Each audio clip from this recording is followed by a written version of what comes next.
Saudara-saudara yang terkasih dalam nama Tuhan Yesus Kristus, selamat pagi di hari yang baru, di minggu yang baru.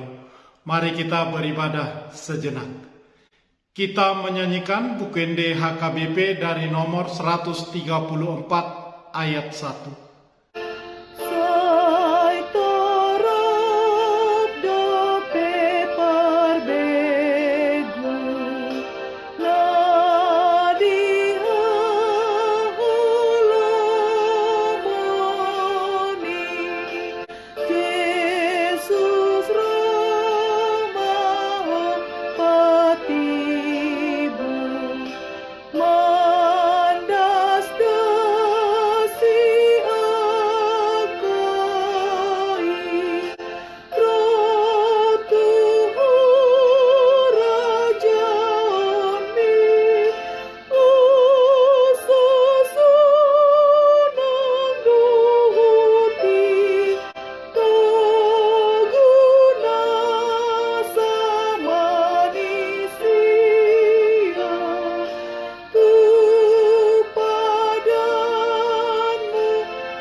Kasih karunia dan damai sejahtera dari Allah Bapa dan dari Kristus Yesus Tuhan menyertai saudara-saudara.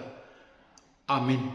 Saudara-saudara, firman Tuhan renungan harian Senin 9 Mei 2022 dari kitab Efesus pasal 6 ayat 15 mengatakan, "Kakimu berkasutkan kerelaan untuk memberitakan Injil damai sejahtera." Dalam bahasa Batak Toba, masipatu ma patmuna laho makaringgason barita nauli pardameani. Demikian firman Tuhan. Saudara-saudara, kasut kaki atau sepatu kini sudah menjadi kebutuhan primer manusia. Fungsi utama sepatu adalah untuk melindungi diri dan cedera kaki akibat terbentur benda keras atau menginjak benda-benda keras maupun tajam. Sepatu yang baik bukan saja untuk melindungi kaki, namun juga nyaman untuk digunakan. Di era modern ini, fungsi sepatu bukan sekedar pelindung kaki, tetapi menjadi bagian dari model. Sepatu dapat membuat pemakainya bertambah percaya diri.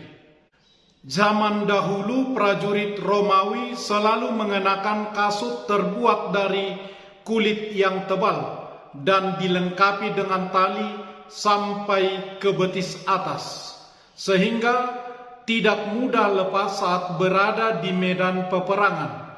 Kasut tersebut harus selalu dikenakan, tidak boleh dilepas sembarangan. Sebab jika sewaktu-waktu ada musuh datang menyerang secara tiba-tiba, mereka dalam keadaan sigap dan siap sedia untuk berperang, karena kasut sudah mereka kenakan, atau untuk berlari berlindung ke tempat yang aman menyelamatkan diri. Salah satu contoh Alkitab tentang sepatu ini adalah dalam perlengkapan senjata Goliat. Dia memakai penutup kaki dari tembaga dan di bahunya ia memanggul lembing tembaga. 1 Samuel 17 ayat 6. Rasul Paulus menerapkan untuk mengenakan sepatu dalam peperangan rohani kita, untuk memenangkan pertempuran melawan godaan iblis. Satu-satunya jalan menuju kepada keselamatan kekal hanyalah di dalam Tuhan Yesus. Yohanes 14 ayat 6. Kisah para Rasul 4 ayat 12. Keselamatan harus dipelihara dan dikerjakan dengan takut dan gentar. Filipi pasal 2 ayat 12. Dan setiap kita harus memenuhi panggilan Tuhan sebagai pemberita Injil. 2 Timotius 4 ayat 2 dan menjadi saksi-saksinya. Ketika kita melangkahkan kaki kita untuk memberitakan Injil, harus berkasutkan kerelaan, jangan bersungut-sungut, apalagi karena paksaan.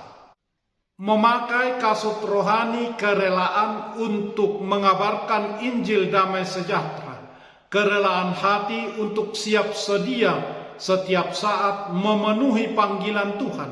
Matius 26 ayat 41 mengatakan, berjaga-jagalah dan berdoalah, supaya kamu jangan jatuh ke dalam pencobaan. Roh memang penurut, tetapi daging lemah. Seseorang yang berjaga-jaga adalah seseorang yang punya kesadaran rohani untuk bereaksi dengan cepat sesuai dengan kehendak Tuhan. Dalam Mazmur 119 ayat 105, firman-Mu itu pelita bagi kakiku dan terang bagi jalanku. Sebelum mengabarkan Injil Tuhan, hati kita harus sudah dituntun oleh firman Tuhan, memiliki pemahaman yang baik tentang firman Tuhan, harus terlebih dahulu diterangi oleh firman Tuhan, baru kita menjadi terang bagi orang lain. Lawan kita adalah kuasa-kuasa, roh-roh di udara, pemerintah-pemerintah, dan keinginan dari dalam diri manusia itu sendiri. Bagi Rasul Paulus tidak ada keraguan bahwa kuasa iblis kalah terhadap orang yang beriman jika mengandalkan kuasa Tuhan. Orang percaya akan dimampukan untuk menghancurkan semua serangan iblis. Kerelaan mengandalkan perlengkapan Tuhan harus kita miliki, karena itu akan membuat hati dan pikiran kita benar-benar tulus dalam menghadapi dan memenangkan perseteruan dengan iblis. Milikilah kasut kerelaan untuk mengabarkan Injil damai sejahtera Tuhan. Jadilah kuat melakukannya di dalam kekuatan kuasa-Nya. Amin. Marilah kita berdoa.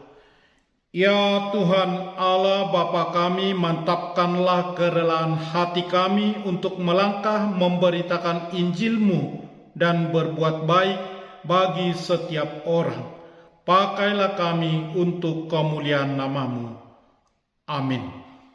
Marilah kita menyanyikan buku nyanyian HKBP dari nomor 134 ayat 1.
Kita bersama-sama berdoa dengan doa Bapa kami.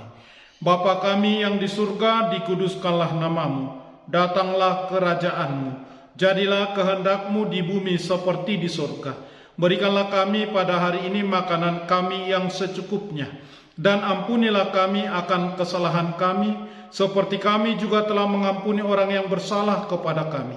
Dan janganlah membawa kami ke dalam pencobaan, tetapi lepaskanlah kami daripada yang jahat, karena Engkau punya kerajaan dan kekuasaan dan kemuliaan sampai selama-lamanya.